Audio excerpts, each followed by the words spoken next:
All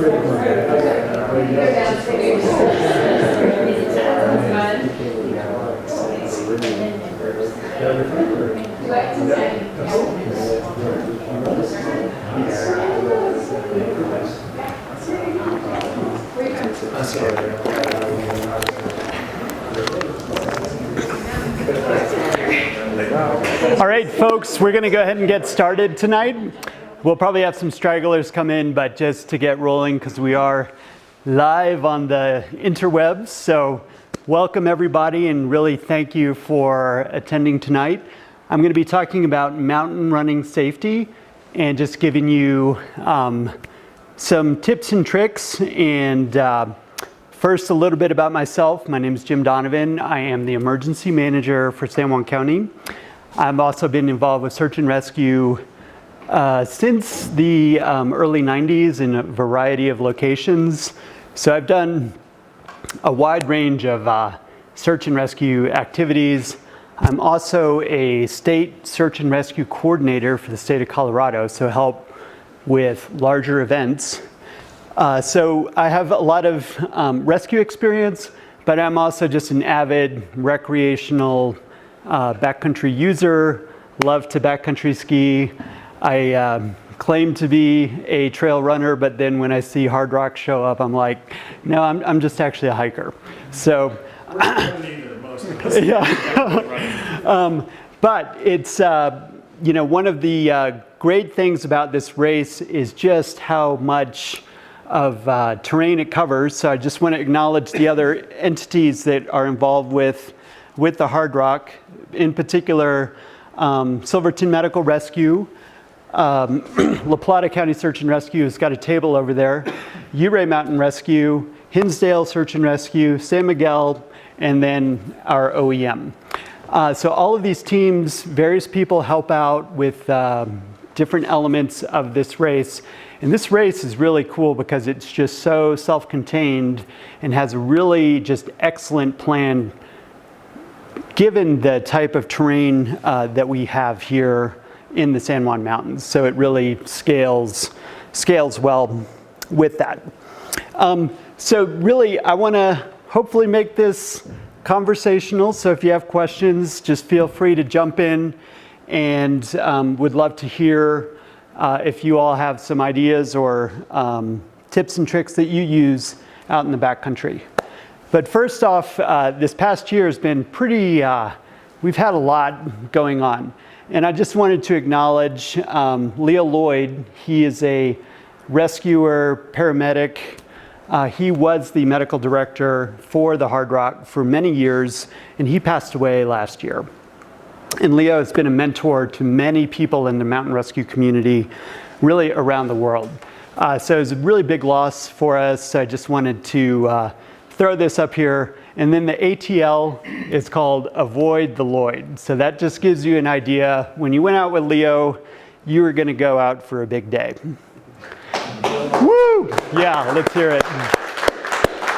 So, like I said, Leo was the medical director for the Hard Rock for many years, and he really scaled it proportionally with the basically such a brutal run. I mean, this is just truly on the emergency side, we kind of talk about it's like a mass casualty event that's going on for 48 hours, just like this zombie trek. But it's truly amazing. So also just a big shout out to the Hard Rock 100 for asking us to do this presentation. This, part of this outreach, Hard Rock does a great job of just trail preservation, trail upkeep, and really just that spirit of the mountains. So just thanks to Hard Rock. And so this talk is pretty heavy because the last year has been a big challenge for us in the San Juans. So this is why we're doing a big outreach on education. And I do want to throw a shout out to Coral Smith with La Plata County Search and Rescue. I'm using her slide deck and modified it but they did a presentation earlier in the spring about this. But let me just go through this. Last year, right after the Hard Rock, we had a person who, he had been involved with the Hard Rock, helping out, was really getting into trail running, really pushing himself. And he went on a really quite an epic trip that he never came back from. His name, Daniel Lamthak, and we spent a lot of time, had a lot of resources searching for him. We were not able to find him. So he's still out there. He did not actually really put out what he was doing, but based on what we could gather, he was trying to do a big traverse through the Wimmanooch. And the Wimmanooch Wilderness is really an unforgiving, the mountains don't really care what your goals are. The mountains are just going to do what they do. So, we looked for him for quite a bit of time. Leo was actually involved. That was really the last big rescue mission he was involved with. So Daniel is still out there. And then David Lundy in La Plata County also went on a really extensive mountain running trip. He also went missing. La Plata put in huge amount of person hours, had assistance from other counties, from the state. We have military that gets involved as well. So this is what we love to do, is to go rescue people. So we throw every basically resource we can at it when something like this happens. And then recently we had a person in Montezuma County. His name is Ian O'Brien. He went running on Hesperus Mountain. It's basically his backyard, a place that he was very, very familiar with. He had some medical issues that may have complicated things, but he is also still missing. So just between 3 counties in our area, these have been 3 very big missions that have really taken a lot of state resources. And these continue. When a search may get suspended, but we still go out there and we will still continue to look. But it won't be quite in the organized element it initially has. So just wanted to give you an idea of just some of these resources. This was from Daniel's search. This is in the Wimmanooch, and we dropped personnel using helicopters. This is a helicopter from DFPC. This is a different scene, but just a helicopter with Flight for Life, just to give you an idea that we're out there 24/7, no matter what the weather is. But it just takes a tremendous amount of rescue resources to look for people. And this is Daniel's family. They just recently came back and they wanted to thank our team.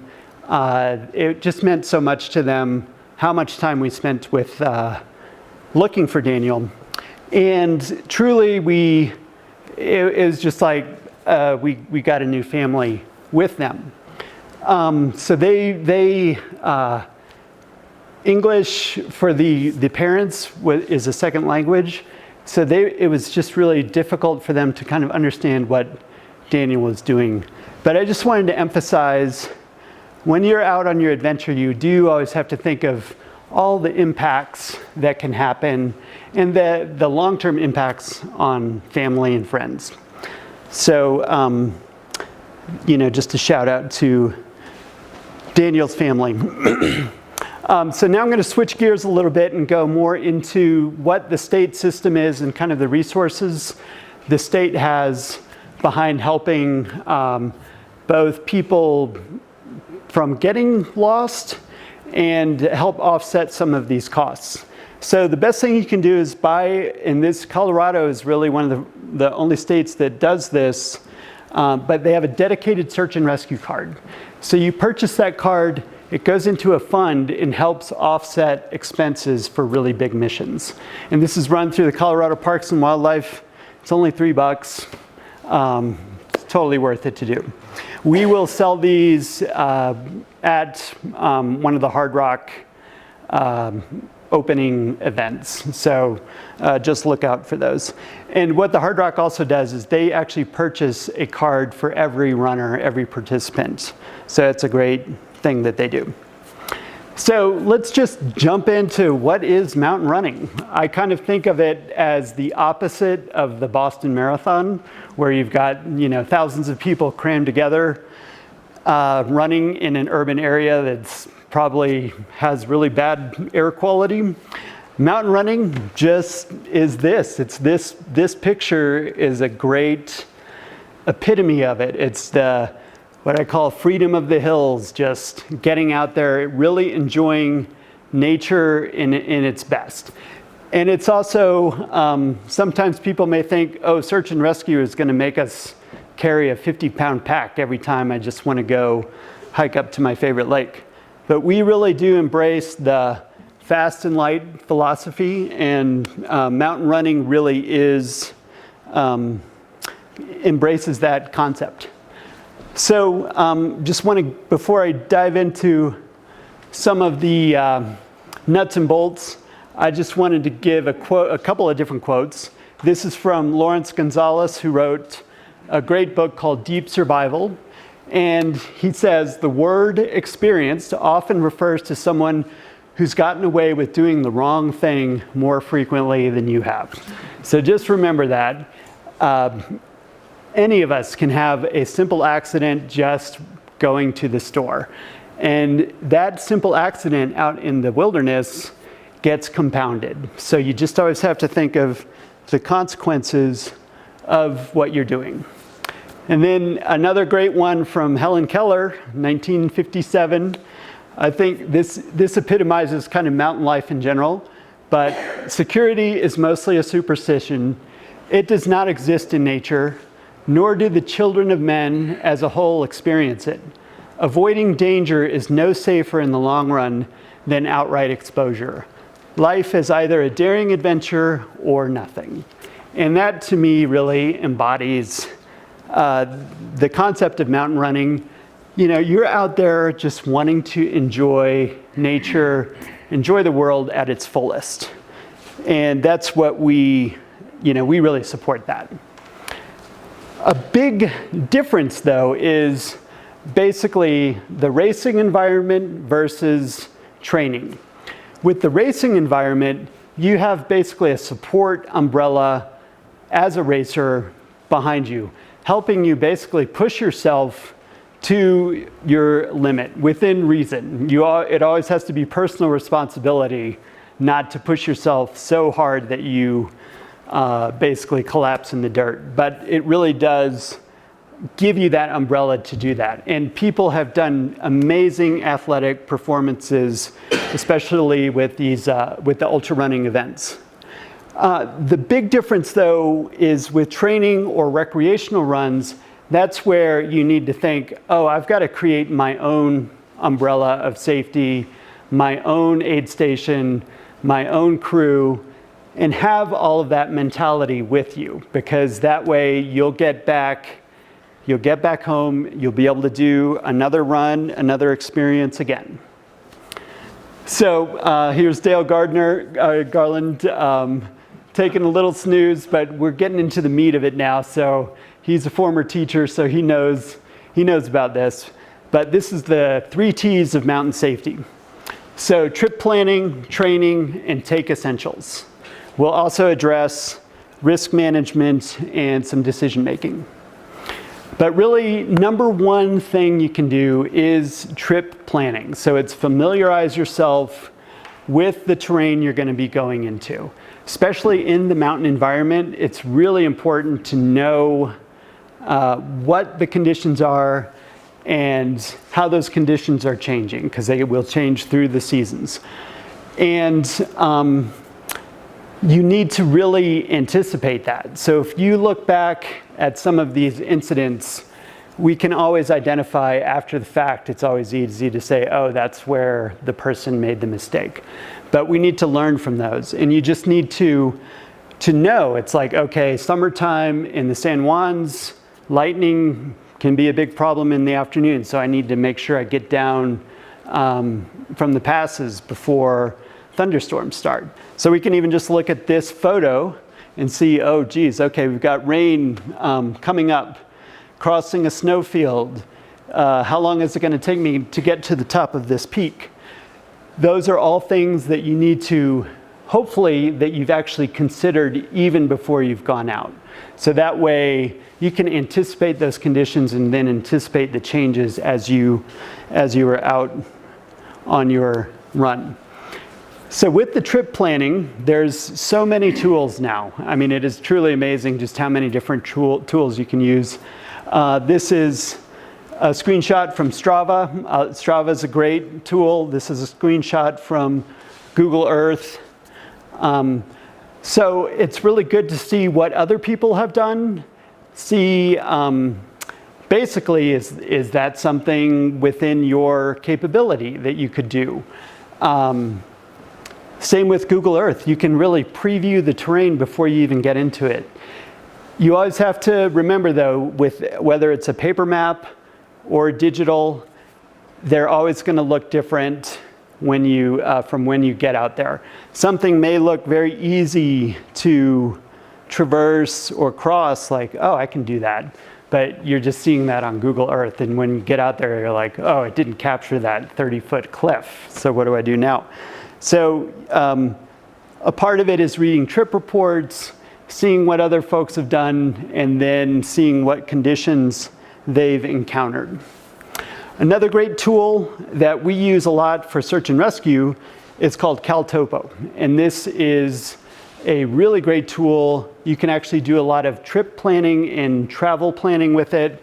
So you can calculate travel times, and that gives you an estimate of how long it will take you to do a particular route. So it's really good to basically preview what you're doing and do that trip planning. It's really, really important.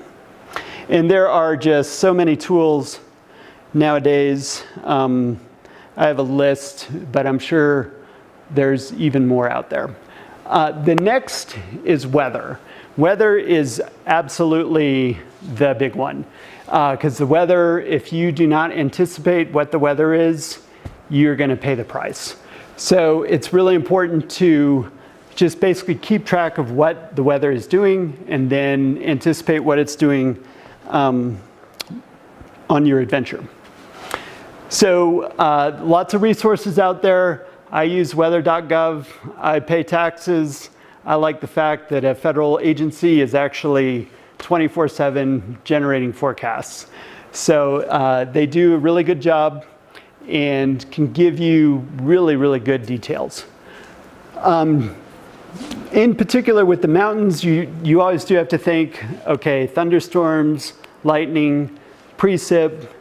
This is a shot, I think, in the Platas in the fall, but that photo basically can happen any month of the year in the San Juan Mountains. It hailed on Virginia's Pass this morning. There we go. Yeah. So you can never, it'll look like this, and then it will go blue sky, and it'll feel like 100 degrees. So there's a lot of yin and yang with the mountains. What's important is just to anticipate those changes. Know that when the precip and the wind kick in, that you have to be prepared for those conditions. So always making sure that you have the equipment to deal with that. And then lightning is always the big one. Basically, if you hear thunder, you want to run down the hill and get to cover. So you also want to set basically goals with your trip planning. This can be basically trip planning or training, but you want to set those goals that are realistic and attainable. And you want to basically kind of compare it to stepping basically stepping out versus stepping back. So you want to look at, how am I feeling? How's my physical conditioning doing? Can I step out? If you are going to step out, make sure that you're telling someone what you're doing and where you're going. And stepping back, always have a contingency plan. It's like you may have planned to do your big 20-mile hike or 100-mile run, but your body may be like, nope, you're not going to do it. And you really have to listen to what your conditioning tells you. So it's good to have basically multiple plans so you can really decide what's appropriate based on your conditioning and how you're feeling. So you got your big one, your aspirational plan. I'm gonna run 100 miles. More conservative plan. You know what? I'm gonna just pace my best buddy and run 10 miles. And then if it's just not feeling it, then just make sure you kick back and listen to your body. Then you kind of backtrack and say, okay, I'm going to go big. I need to make sure I have the appropriate equipment and scale it appropriately. Another really big thing is it's great to go out alone, but it's also great to go enjoy these experiences with other people.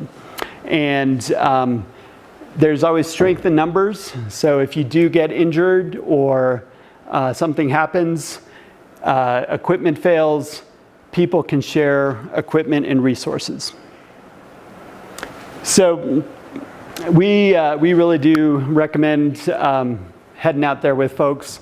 The 3 cases I discussed, each of those were people who went solo. So just something to consider. But with that, it's you got to do the matchmaking. You have to make sure each person has a similar goals and objectives, and that you're scaling appropriately. And that you are also scaling as far as how much risk you feel that you can take. So this is, if there's anything that you listen to tonight, please, this is it. In this, I wanted to make it basically as low tech as possible. If you go out on an adventure, even if it's a 1-mile run, and it's just a mile up to the top of Kendall, so you know, you got to tell someone where you're going, when you're coming back. That is all we ask, especially from the search and rescue perspective. If you can do that, that saves us a huge amount, because it gives us at least a breadcrumb trail to go look for you. But it is just so simple to do, and that's all we ask to do. And it's just a text, a phone call, whoever you tell, just make sure that you give them enough detail that they could communicate that if a sheriff calls up and says, hey, this person said you're the contact. Where did Joe Runner go? So that's all. That's the big takeaway I want you to get this evening. So where you're going, your planned return, and then if you have if you add some contingencies, some alternate ideas, let them know that as well. And then that expected return time. Kind of give them an blank time. Like, hey, if I'm not back by 10 o'clock tonight, that's when you'll want to give 911 a call and get things moving. So just giving those details is really key. Other useful things that can really help, especially on the search and rescue side, is if you are taking any kind of medications. Maybe you're a diabetic. Maybe you can go through just the list of different things where you could have a medical condition where you could be basically lying on the ground for a while. Let that person know so they can communicate it to emergency personnel. So here are just a few resources. Everybody's probably familiar with all of these. Gaia is great. Caltopo we use all the time. Onyx is great. Weather.gov, AllTrails, Strava, Garmin Connect. Then the whole social media universe, there's always good stuff in there. Any other that's any little sneaker one that I haven't heard about that you guys use? Nice. All right. So this list is totally dialed. We're done. Okay. Perfect. Okay. So with basically mountain running and terrain, you really need to get out there and experience and practice that terrain. Especially with the mountain running, you have to have very good physical fitness to tackle some of these bigger mountains. So with that, physical fitness is very important. Navigation skills, route finding, climbing movement, that's moving over technical terrain. Assessing that terrain to see if it's even, with the equipment you have, if it's something you can do. And then basically looking at that on a bigger scale and on a smaller scale. And then this is more, mountain running and mountaineering have really started to overlap quite a bit. A lot of the alpinists are essentially running up mountains in crampons. Mountain runners are doing incredible scrambles. But what's important is to know that, and this has been established for a very long time, but it goes from class 1 to class 5. Class 1 being basically easy terrain, up to class 5, which basically rope and climbing equipment are required. This is Wim Hof. He's a famous mountaineer. He's called the Iceman. So with the training skills is also knowing survival skills. Like basically, how much can you suffer? And Wim has taught us you can actually suffer quite a bit. So with that, exposure to the elements is what kills people, but you can actually practice to really last through quite a bit. So hypothermia is the big thing that gets you in the mountains, and that's basically when your body drops below its normal operating temperature, and it's very difficult to recover from hypothermia on your own. So if you start getting those signs of hypothermia, you're already behind the 8 ball. So it's really important to recognize those. And you don't have to go to the extreme of jumping out in shorts in snowbanks, but you can practice. You can practice to kind of figure out how you can keep yourself warm through physical activity mostly, through eating calories, hot drinks, keeping basically your body temperature regulated and staying ahead of the 8 ball. The appropriate layers, you can argue whether Wim is wearing those appropriate layers right there or not. You can also bring, this is in the survival skills, of bringing just some fire making equipment, and that can help you out quite a bit. And also, people sometimes don't consider it, but even just water filters, that is a survival tool, because you do not want to get giardia or sick. And I'll go over some of these, what you can carry in your kit. But basically having shelter, signaling, understanding how to use your tech. So everybody's got a phone and probably have maps on it, but understanding what do you do when that tech fails? What do you do when the battery fails? What are you going to do with that stuff? Then understanding hydration, nutrition, keeping ahead of the 8 ball on those. Because once you get dehydrated, once you get hypothermic, you will get disoriented, and then it's really difficult to recover on your own. You really need people from the outside to help you out. Understanding navigation and then having some basic first aid knowledge. What do you do if you have a tweaked knee or you cut yourself and you can't stop the bleeding? So, simple things like that.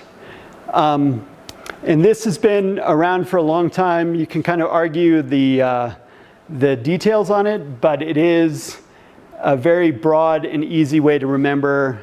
Basically, you can live 3 hours without shelter, 3 days without water, 30 days without food. So kind of keep that as a framework of basically how much suffering can you endure. And then this is actually from Hinsdale SAR. They put it together a nice little flyer on the 10 essentials. And we've talked about them, but let's just blast through these. We have navigation, hydration, nutrition, communication, shelter, some tools, lighting, layering, fire, and protection. And you're like, Jim, I'm not going to carry all that, but you can do it. So we can go through and look. So here's just a nice, simple mountain runner kit. So let's just start head to toe. We've got our sunglasses, got a hat, got a warm hat, a buff, sun protection. We have some mittens, shorts, gaiters, socks, shoes, appropriate shoes for the terrain. That's all pretty lightweight stuff. And then we can cram it all into, it's amazing just how many packs that they have improved upon nowadays. So you can just get all of this into basically a small running pack. So this is a lightweight down jacket. This is a rain wind jacket, emergency blanket, medical kit that also has some of the survival elements. Got your sunscreen, in-reach device, a FRS radio, headlamp, a legitimate whistle, like you want a real whistle. Solomon has a whistle on this, but I don't consider it a real whistle. Got your snacks. You have to make sure the appropriate amount of calories for whatever you're doing. And then enough hydration. What's cool nowadays, some of the companies are making filters that you can just put right into the water bottle.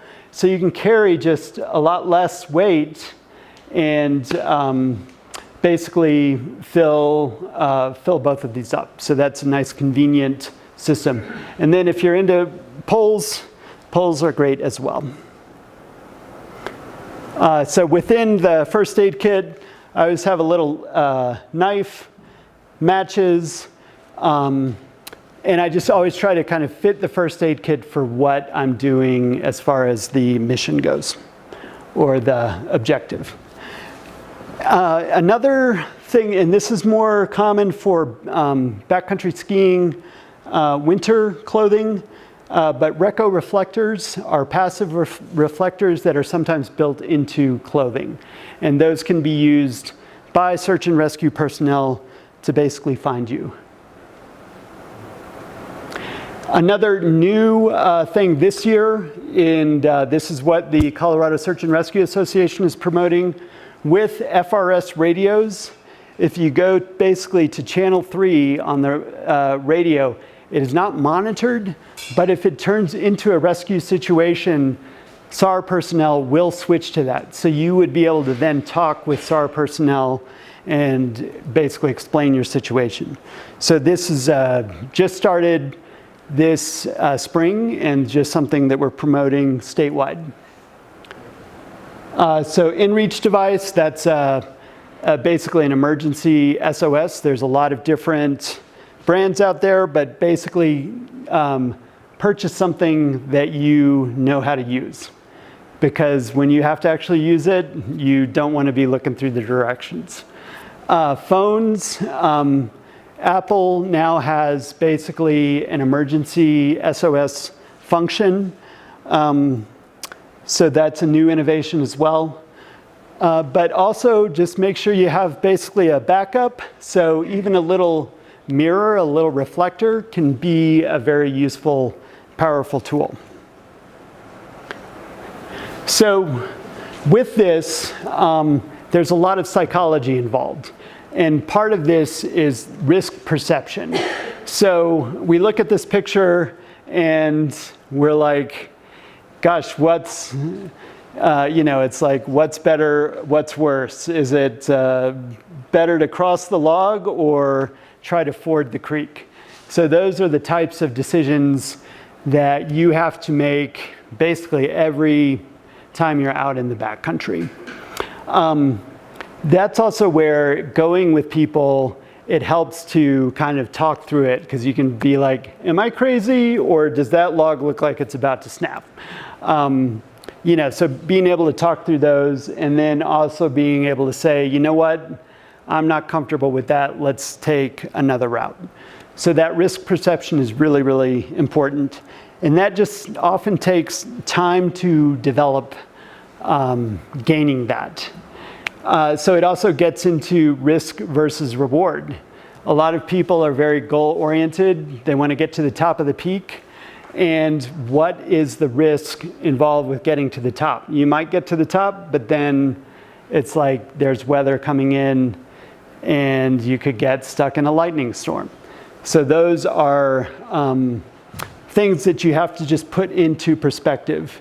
And what's important is the mountains are going to be there. They're going to be there for another 1,000 years. So you can always save that for another day.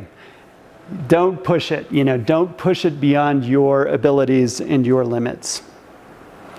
And then you can really bust it out into basically risk exposure versus basically severity equals likelihood by consequence. So we can have low probability, high impact. We can have low probability, low impact, or high probability, low impact, and high probability, high impact. So you kind of have to look at each of these activities and determine where are you in that matrix, and are you comfortable with it, and are your partners comfortable with it? So with the psychology piece, we call it cognitive bias and judgment. A lot of times we can fool ourselves into thinking it's like, oh yeah, I'm totally comfortable with this. I don't need a rope. I don't need, all I need to wear is shorts like Wim Hof. So you just have to really always evaluate your own mindset and make sure it's matching with your partners and matching with your objective. And humans, we're very easy. We can always go into denial because we're like, oh, I've climbed this peak 100 times. So it's like nothing can go wrong. And that's also where we can get very comfortable with risk, the risk that we take. And you always have to kind of check yourself. It's like, am I taking too much risk for the reward? And this is a good one. Hope is not a strategy. It's much better to just have a much more active approach for your own well-being and preservation. So you always do have to think, if you're in a survival situation, always be proactive. People you always have to look out for in survival situations are the ones who just basically sit on the ground and then just kind of like put their hands over their head and they're just like, I'm done. That's when they are the ones who really need the help. So being very proactive in your own survival. So with that, thank you for listening. And if you're helping with the Hard Rock or participating, have a great week. Thanks.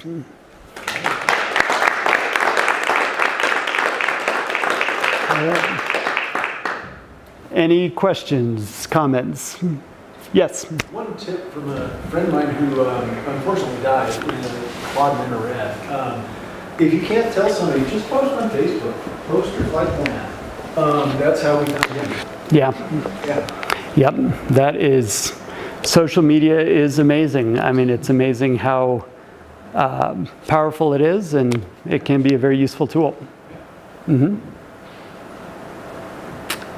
Yes. Could we get a copy of that slide deck? Copy of the slide. It's all the slides are on the Plata County Great, thank you. website.